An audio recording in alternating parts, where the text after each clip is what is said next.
Hello everyone, and thanks for joining us this morning. My name is Meg Drexler, and along with my colleagues here at Community Business Bureau, we're delighted to welcome you to ILC Ready, our new program for community organisations who want to build their skills in planning projects and applying for funding. Thanks to funding from South Australia's Department of Human Services through its NDIA Community Inclusion and Capacity Development Grant, the ILC Ready program is free. Joining us today, we have people from all kinds of organisations, big and small. We have experienced grant applicants and people who've never done a grant application before. This webinar, and indeed our whole ILC Ready program, is for all of you. If you are experienced, some of the information we present today might be familiar, but do stick around because we'll share some new stuff too, and you'll also have the chance to share your expertise in our interactive Q&A. Before we get started, I'm going to share some tips to help you get the most out of today's webinar. First, sign up. If you're watching today but didn't register yourself, you can do so by clicking the link at the bottom of your screen or visiting cbb.com.au/ILC. If you know anyone else who'd like to join us, please feel free to share that with them too. This is an interactive program, so the more people that get involved, the more we'll be able to learn together and from each other. Today is just the start of the ILC Ready program. Still to come, one more webinar and a full day live workshop touring SA next month. There's also the opportunity for organisations across South Australia to apply for individual support from our consultants to develop a proposal ready for future ILC grant rounds. A bit more on that later. On your screen, you'll see some tools that will allow you to interact with me and the other people attending today. At any time, you can write a message in the chat window at the bottom right of your screen. That will be seen by everyone and be viewable on a recording of this webinar that will be published on our website. If you don't see your chat window, you might just need to click in the bottom right-hand corner and it will pop up. My colleague Kirsten Tate is moderating the chat today. Hi, Kirsten. Good morning. So if you have any technical questions, you can write a message to Kirsten in the chat window. You can also post a question. There are two ways to do this. Click or tap on questions and you'll see all the questions that have been posted. You can vote for the questions you'd like answered or add your own. If there's something in the chat that you want to add as a question, then back in the chat window on the right of your screen, hover your mouse, tap your message and click the question mark. If email is more accessible for you, you can also email ilc@cbb.com.au and we will be watching that and see your response, and Kirsten will share it with the group immediately. We'll answer as many questions as we can in our live Q&A about 40 minutes from now. Joining me today is Cindy Newseling from the City of Playford, and you'll have the chance to ask any of your questions that you have about the experience of developing and running an ILC project. So we hope you enjoy today's webinar. Remember to get the most out of today, ask questions, and vote for other people's questions you want answered. We have also posted a poll that you'll see at the bottom of the screen. Before you leave today, please do answer that poll and let us know how you found today's webinar. So today you'll learn how to take an ILC project from the seed of an idea to a project that delivers outcomes. We'll be looking at what the NDIA is looking for in an ILC grant project, including the investment principles that guide the 4 new ILC grant programs. We'll hear about how SA organisations big and small turned their ILC ideas into grant fundable projects by using their strengths and the power of collaboration.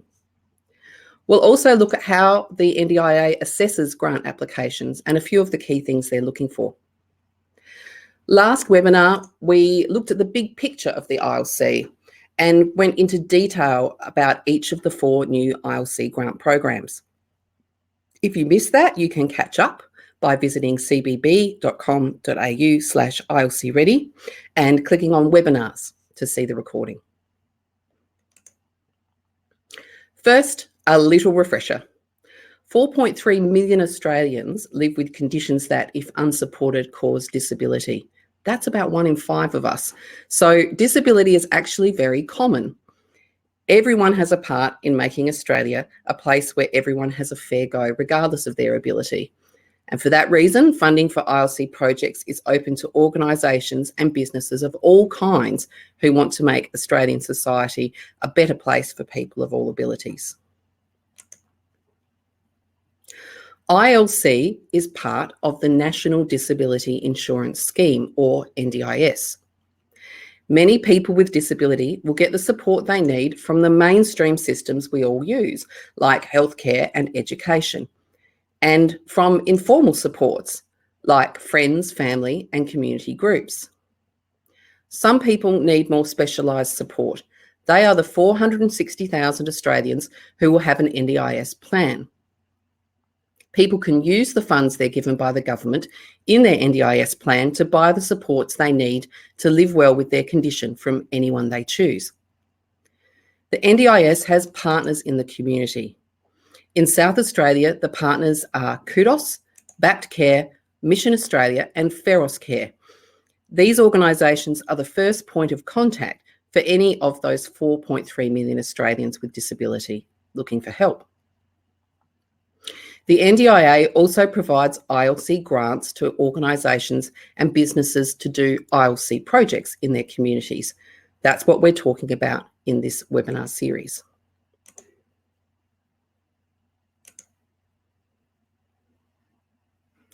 The ILC grant program exists to invest in making our communities, public services and workplaces more inclusive by providing information, linkages and capacity building so that all people can play an active role as citizens. Just what does that mean? And what on earth has this very strange image you see now got to do with that? Well, both questions are answered really well in a short video that you can watch later at www.notspecialneeds.com. Kirsten's posting a link to that now, and we will be posting links throughout the webinar today just to make it easier for you to watch on the recording. In the video, we see people with Down syndrome talk about the concept of special needs. It would be special if people with Down syndrome needed to be massaged by a cat, or eat dinosaur eggs for breakfast, wear a giant suit of armour, or be woken each morning by a celebrity. But they don't. People with Down syndrome, just like everybody else, have basic human needs. As it says on the Not Special Needs website, people with Down syndrome have human needs like to eat, drink, breathe and sleep, to be nurtured, loved, educated and sheltered, to move, communicate, contribute and work, and to share, love and live. People with Down syndrome may need extra assistance, sometimes even significant assistance and adjustments to meet a particular need, but that doesn't make that common human need special. So, no matter what differences we may have, everyone wants the same basic things out of life. And inclusion means making a society in which that's equally possible for everyone. That's what the ILC is for.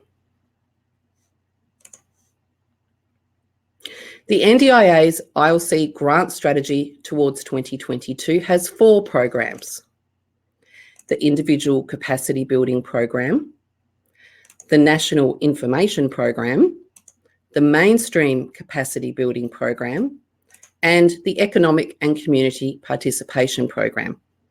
We had a close look at these in our last webinar. Now, we're going to look at each of the 5 investment principles that sit behind each of these programs. The slide you're seeing now is taken from the NDIA's ILC strategy towards 2022 document, so it may be a little difficult to read on the screen. If you do want to read the full document, you can at the links that we're posting on our website. In each of the ILC grant programs, the NDIA is looking to give grants to projects that are evidence-based where possible, meaning that they answer a real need using a solution that is likely to work, that are led by and for people with disability and their families, that are replicable and scalable to national impact. That means that they're ideas with legs, that could be used in different places all over Australia or made bigger over time. They're looking for activities that support a sustainable NDIS, meaning that the projects help prevent people needing specialised support from an NDIS plan. For example, if we make mainstream services better, people may not need that support. Or it could also mean preventing conditions getting worse. Finally, they're looking for activities that help important groups like Aboriginal and Torres Strait Islander people, people from different cultural backgrounds or culturally and linguistically diverse, you may hear it called CALD, people who are lesbian, gay, bisexual, transgender, intersex or questioning, or people in regional and remote areas. We're going to have a little bit of a closer look at each of these investment principles now.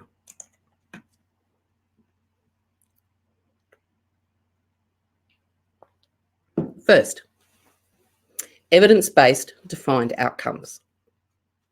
When you're given an ILC grant, you're trusted with public money.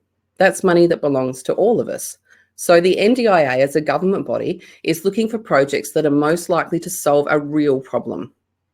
They will also want to know how many people will be helped and where, and that there's evidence that the things your project will do are likely to make a difference. The City of Playford is a local council in the north of Adelaide.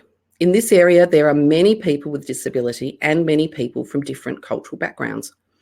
All of them come to the council for help with many different things. They have social groups for people with disability. They also have free internet access at the Civic Centre so that people without access at home can come in to connect with government and other services online. They noticed that people with disability from different cultural backgrounds were having trouble getting help from organisations that might help them. That's the first step in evidence, noticing a problem. Once they noticed the problem, the City of Playford started to dig deeper to research the causes. Now, when you think about research, I wonder what comes to mind. Perhaps statistics and surveys? This type of quantitative research is great at measuring and defining things. Who, how big, how many, and how much, but not so great at finding out what, why, or how. For that, you need qualitative research. This is the type of evidence gathering that helps you get clues about what's really going on, why, and how you might go about making things better. Qualitative research can be done formally, for example, with focus groups and professional researchers, like the study we saw that Incl did with Flinders University in Webinar 1. But it can also be done simply through careful and objective observation. That's what the City of Playford did. They walked with people through every point in the process of trying to access services and notice what they saw. Helping a number of people in this way, they noticed patterns in the types of problems people were facing. The pain points included cultural barriers. For example, in some cultures, it's usual for a woman to have her husband present if meeting with another man. Male staff might literally find the door closed. There could be language barriers. Interpreters were sometimes difficult to access, but even with an interpreter, much of the language around disability includes concepts that don't easily translate to other languages or cultures. Also, system barriers. With so many different services available, it can take some persistence and knowledge to get to the right place.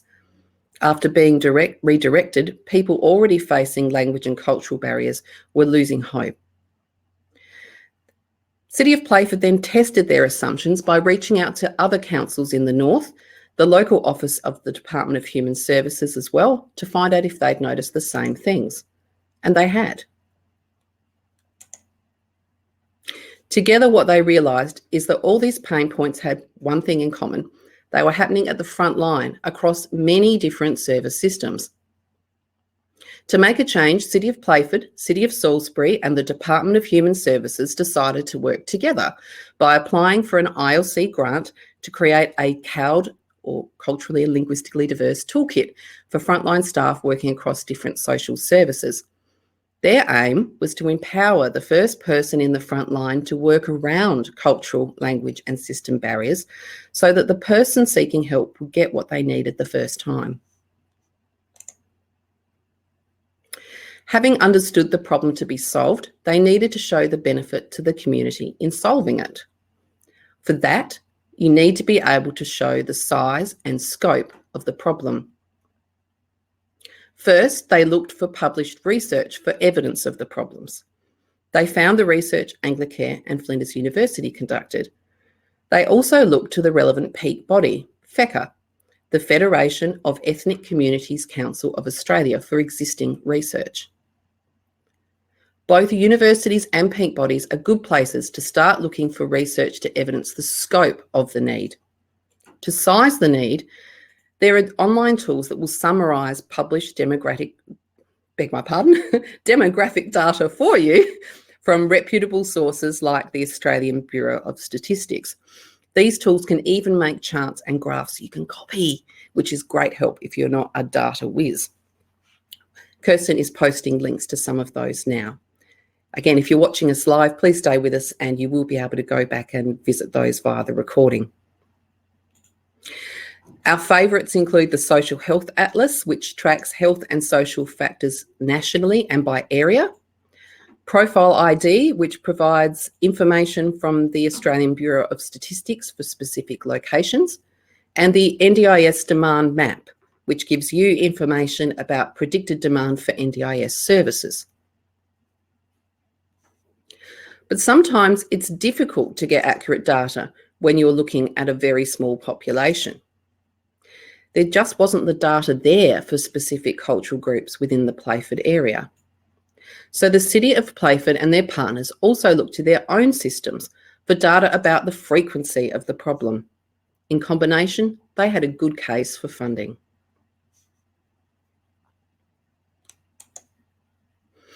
The final piece of the evidence puzzle: how will what you're proposing to do make a difference? You can use evidence that similar approaches have worked before. In our first webinar, we saw an example with HCO's Neighbourhood Links project that already had a strong evidence base and was also based on a model that was successful in the UK. Or you might evidence your outcomes based on the information you already know from your organisation's mission and the consultation you've done as part of your usual business. An example of this approach is Inclusive Sport. Inclusive Sport South Australia exists to create an inclusive culture through sport and recreation. Their ILC vision is a future when someone living with disability sees a sport on TV that they want to play, they can access that sport on the same basis as anyone else. To achieve that vision, sport and recreation clubs need to know and have confidence in what to do to include everyone. And people with disability need encouragement to get involved in mainstream sport for all the social and health benefits we know that that provides. So Inclusive Sport designed a project to deliver against two of the ILC outcomes as well as their mission. People with disability use and benefit from the same community activities as everyone else is one of those outcomes. The other, that they have the knowledge, skills and confidence to participate. Inclusive Sport already had plenty of evidence that of the benefits that being part of sport and recreation provides for everyone. Through their work, they also had a good understanding of the barriers against inclusion of people of all abilities in mainstream sports and recreation.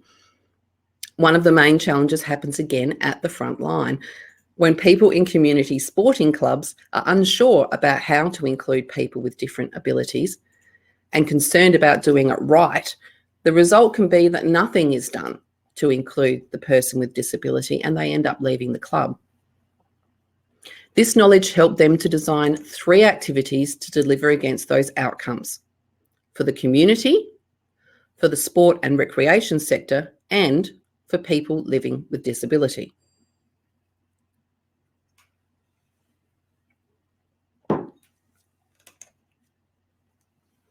First, for the community.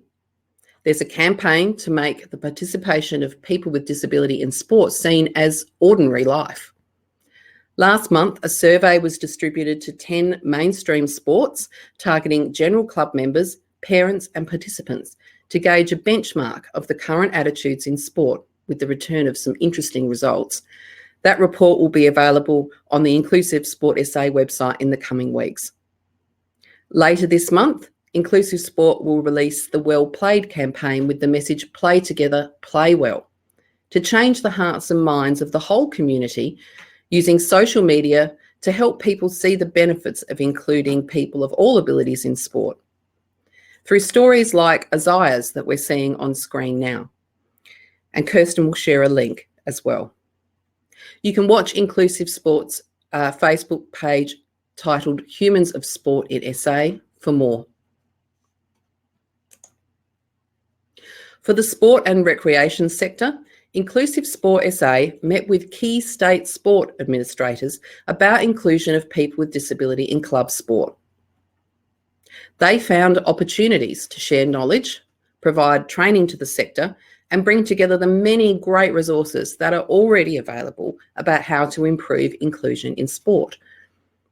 They are now building an online hub where major sporting bodies, community clubs, service providers, prospective participants and their families can connect with each other and share supports, events, competitions and strategies that work.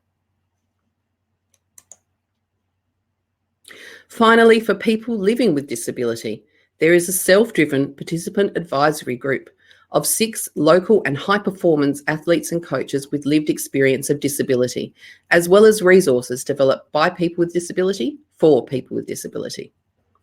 The advisory group's aim is to help the sector put in place initiatives that take the views of people with disability into account. Inclusive Sport SA are working with people with disability to make some short videos as well on topics like how to deal with an umpire's decision, how to meet people at your club, and what to expect as a player. With outcomes and activities defined, a good ILC project also includes a way to measure how well each activity meets those outcomes. As online activities, Inclusive Sport's social media campaign and sector forum have many measures built in. But while how many is easy to measure, how well is more difficult. So Inclusive Sport are also using surveys at the start and end of their activities to measure how well they've delivered the outcomes. They were, again, that people with disability have knowledge, skills and confidence, and that mainstream sport is better able to include people of all abilities. Qualitative and quantitative measures are the cornerstone of a good project evaluation. Above all, evaluation is a learning process. Inclusive Sport have designed activities that let them easily measure how many people engage with each activity, but also to understand what's working and what isn't from the feedback they get online and in their work directly with people with disability and with the sector. So we've now finished looking at the first of the ILC investment principles, evidence-based defined outcomes, and how different ILC projects are meeting this by using evidence to find a problem, find a solution, size the problem, define outcomes and design activities, and measure the results of their projects. In the end, what the NDIA will look for is some evidence that your project knows what it sets out to achieve, in line with the ILC objectives, has shown how the activities that you'll do will achieve those outcomes, has a plan to measure the results of your activities. The next investment principle the ILC is using is to invest in activities led by and for people with disability. Now, all projects should include the voice of people with disability to make sure that the activities you do meet real needs. We've already heard about how Inclusive Sport is doing this throughout their ILC project, when they're gathering evidence, when they're developing solutions, and when they're measuring how well things are working. In some ILC grant programs, like the Individual Capacity Building Program, the NDIA will be looking for applications specifically from organisations led by and for people with disability or priority groups. Some of those groups may be very small, unincorporated organisations. Because they are not legal entities themselves, they may not even have a registered office. Unincorporated groups can only apply for an ILC grant by working with an auspicer. An auspicer is a separate organisation who manages the grant money, while the unincorporated group delivers the project. We'll hear more about auspicing in our next webinar. The next investment principle: investing in activities that are replicable and scalable to national impact. In some programs, NDIA may look to fund ideas that can grow and spread nationally to make the most of the investment. It's our public money after all. That might be less important for some grant programs that are targeted at very specific groups, but it's particularly likely to be looked for in the National Information Program and the Mainstream Capacity Building Program, because both of these programs are looking to improve things in big systems. The National Information Program is looking to create a nationally consistent information base. The Mainstream Capacity Building Program is hoping to make change across the systems we all use. They are nationwide and similar everywhere. Inclusive sports program that we just looked at could be replicable and scalable to other states because the sports sector is similar everywhere. Likewise, Autism SA's website that we looked at in webinar 1, the autismfriendlycharter.org, is another example of a project that started in SA and is now available nationally. The fourth investment principle is to invest in activities that support a sustainable NDIS. As we shared before, the NDIS is more than just NDIS plans. It's a whole system or scheme that works together to make a more inclusive society. So, your ILC project should complement, but not duplicate, the supports that are already available from NDIS plans, mainstream systems, and the work of partners in the community.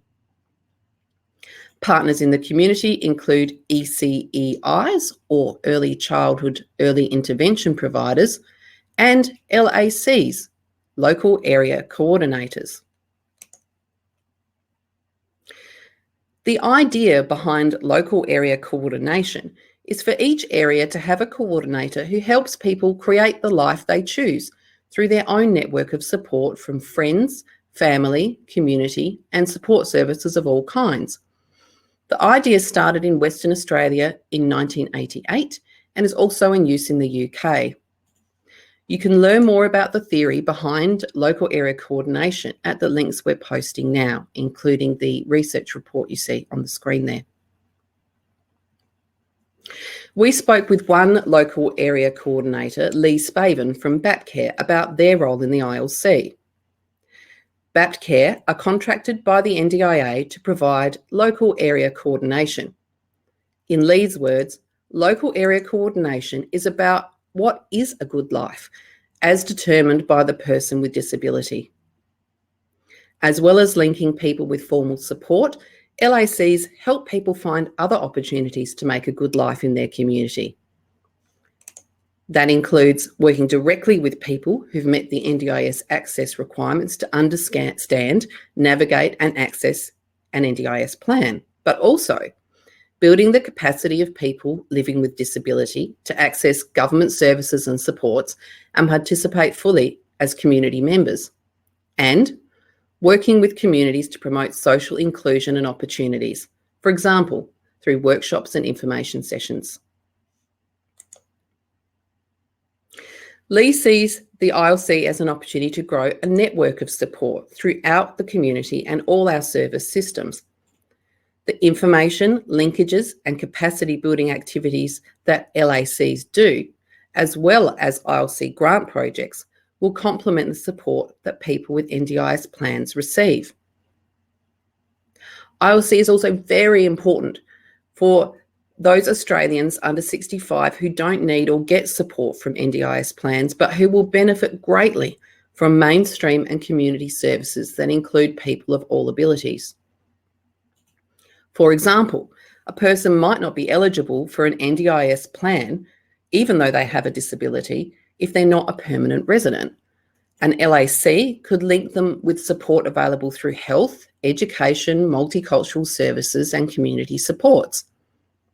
Some people with permanent and significant mental health issues may get an NDIS plan, but an LAC could also link anyone with mental health issues to community mental health and peer support.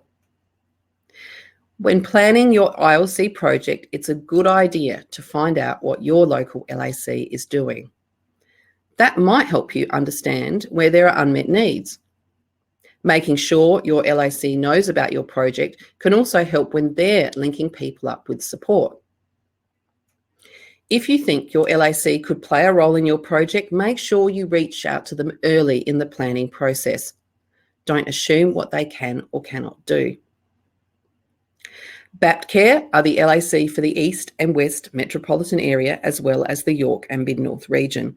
You can find out who your local LAC is at the link that Kirsten's posting now.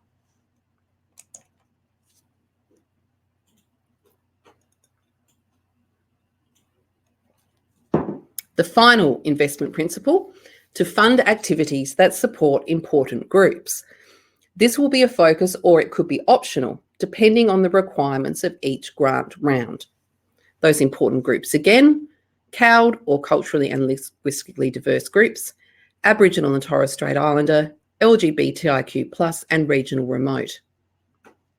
We've already shared in our last webinar some projects supporting people from diverse backgrounds. There are also projects supporting South Australia's regional and remote communities and Aboriginal and Torres Strait Islander people. There was a remote round last year that provided funding to selected organisations working with these groups, including a number of Aboriginal-controlled organisations. You can find a link to the full list of remote grant winners on our website. When you're helping an important group in a local area, it's a good idea to think about who is affected by the problem, who plays a role in the problem, and who can help in the solution. These are your project's stakeholders. We've already seen how inclusive sport is working with stakeholders from right across their sector, as well as people with disability in their ILC project. Some ILC projects are being done by consortia.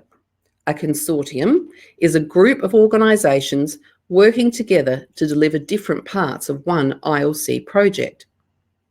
There will be a project lead organisation and then others who are helping. Some ILC projects helping important groups will also have a lot in common with other separate projects. So it's a good idea to look into what else is happening in your area for two reasons. First, you'll know if your project is needed or if a solution is already being put in place. Second, you might find opportunities to share resources and knowledge that will make your project better. Here's an example.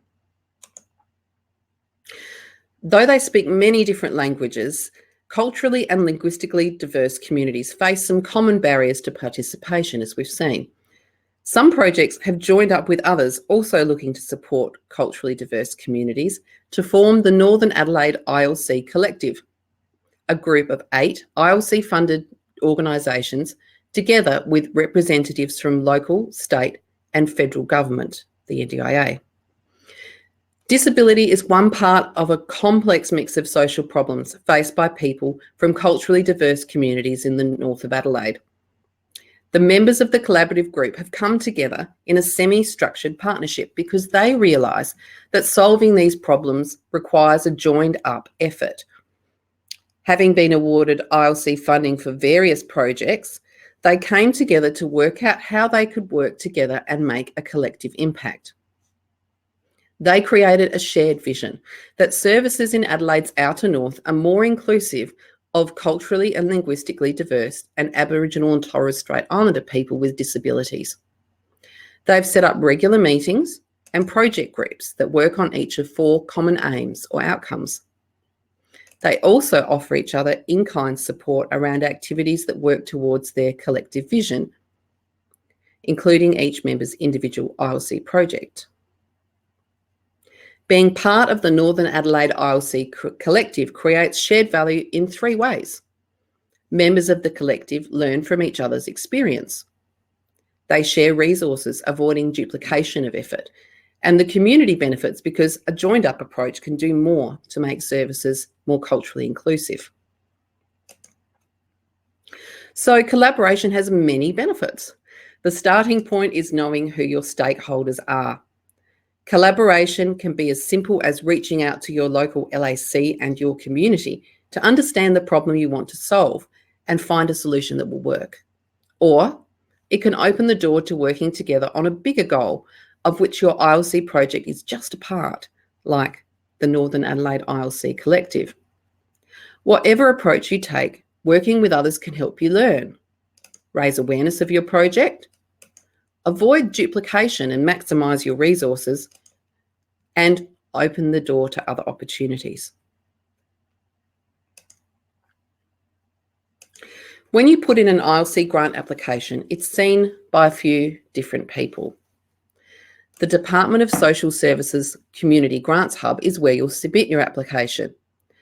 They check that you're eligible and then assess your application against the selection criteria. Applications that meet the criteria get passed on to the Selection Advisory Panel. They make recommendations to the delegate, usually the Chief Executive, about which applicants should be awarded funding, how much, and with what conditions. The delegate then makes the final decision. We'll look at this process in more detail in our next webinar. For now, let's focus on the assessor, the person who'll be looking to see if your project meets the selection criteria. Before we go on, just a note of caution. This is a general summary only and not official advice from the NDIA. If you are going to apply for a grant, just make sure to read the requirements in the official documents for each grant round. You'll find them, as well as the official feedback on previous grant rounds, by searching ILC on the Community Grants Hub.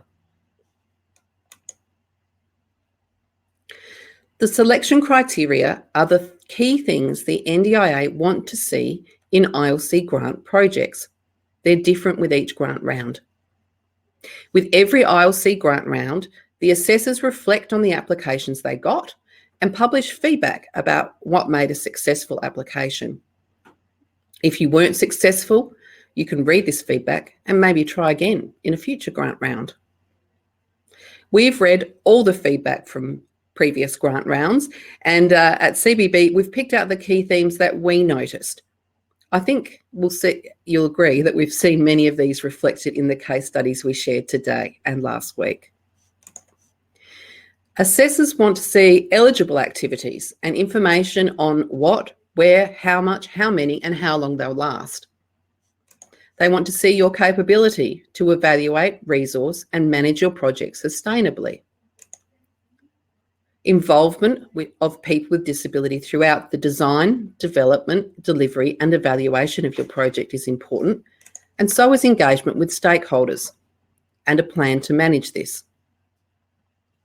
At the end of the day, what the NDIA really wants from the ILC is outcomes that will make it possible for all people, regardless of their ability, to participate fully in the community as active citizens.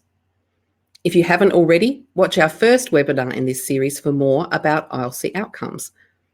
And to learn more about how you can create a great ILC project, no matter your organisation's size or type, book in for our regional workshops at cbb.com.au/ILC and tune into our next webinar.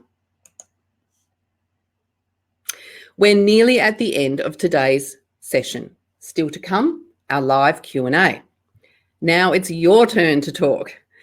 Using the chat window, can you share with the group 3 things or write them down for your own reflection?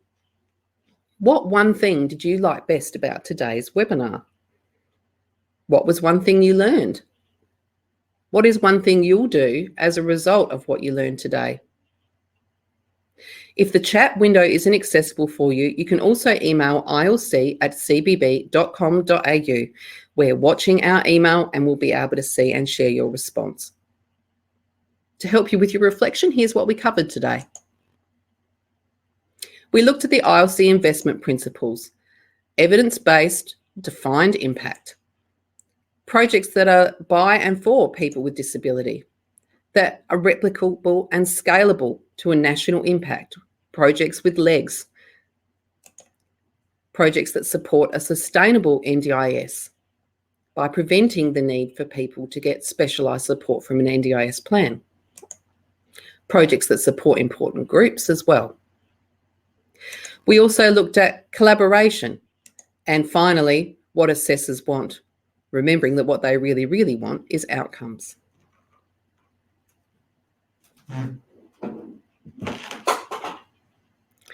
So thank you for sharing your thoughts on the chat.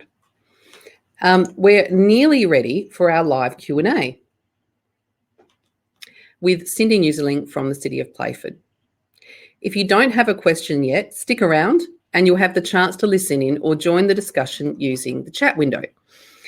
Get ready now by clicking on questions at the bottom of your screen to see and upvote any other questions that are there or post your own. We don't have any questions yet, so please get busy posting. Again, if the chat window or the questions box isn't accessible for you, you can also email ilc@cbb.com.au. We're also now opening our live poll. This is one way that we at CBB are measuring how well this ILC Ready program is meeting its outcome to get South Australian organisations ILC grant ready. So before you leave today, please do take a moment to answer by clicking on polls at the bottom of your screen. While you're posting your final questions, let's look at what's coming up next in the ILC Ready program. A few seconds after I end today's webinar, you'll be able to watch a replay right here in this Crowdcast window. We'll also be repeating today's webinar live again on Monday at 11 a.m. with another live Q&A. You can find replays of our last webinar, ILC The Big Picture, on our website, and we'll make a transcript available there soon as well. There's still more to come in our ILC Ready program. During August, we're visiting 6 locations across Australia with a free workshop to help you learn how to design and plan a project ready for ILC funding. If you're not sure yet whether ILC funding is for you, that's okay. The knowledge and skills that you'll take away can also help in other areas of your work.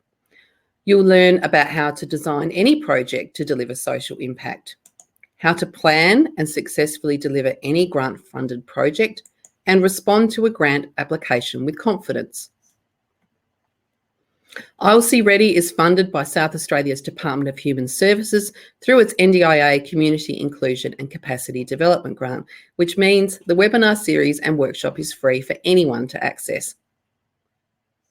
In addition, we also now have applications open until early September for a chance to be one of 20 organisations who'll be granted a fully funded package of one-to-one consulting support to develop their ILC project idea. So please get involved and share our website, cbb.com.au/ILC, with anyone you think would be interested. So it's now time for our live Q&A, and I'm pleased to welcome Cindy Newseling from the City of Playford. Hi, Cindy, how are you? Hi, Meg. Thank you so much for having me. That's great. We don't have any questions yet, Cindy. The group has not posted any yet, but please do, everyone who's watching, post questions if any come up. Cindy, we have already heard today about the project that City of Playford has done and how you gathered evidence to support your development of a toolkit for the front line. I'm now going to just ask you, I guess, a bit more generally, what gets you the most excited about the ILC grants program and the opportunities that are available through that?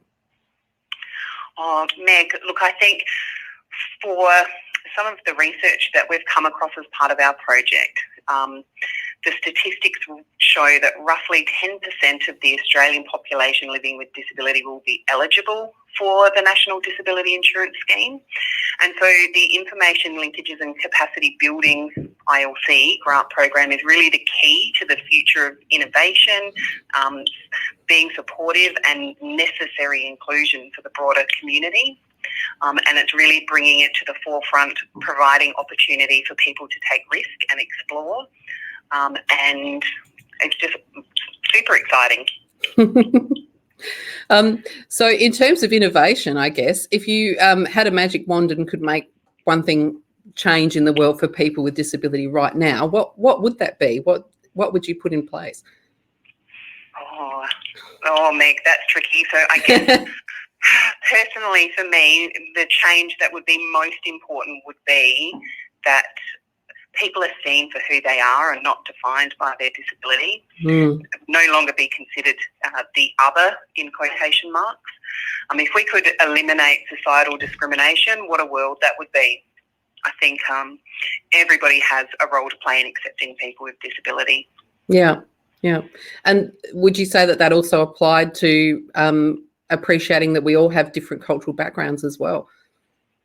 Oh, definitely. And I think in the project what we've discovered is the systemic barriers to access to systems where there's a perceived individual system that is not an individual approach to access. We really need to demystify our government systems and those barriers to make things easier for everybody to be included. So in a future then where everyone was included, how do you think things would be different? And what would that mean for our communities and perhaps for the City of Playford as, you know, the community that you're specifically serving?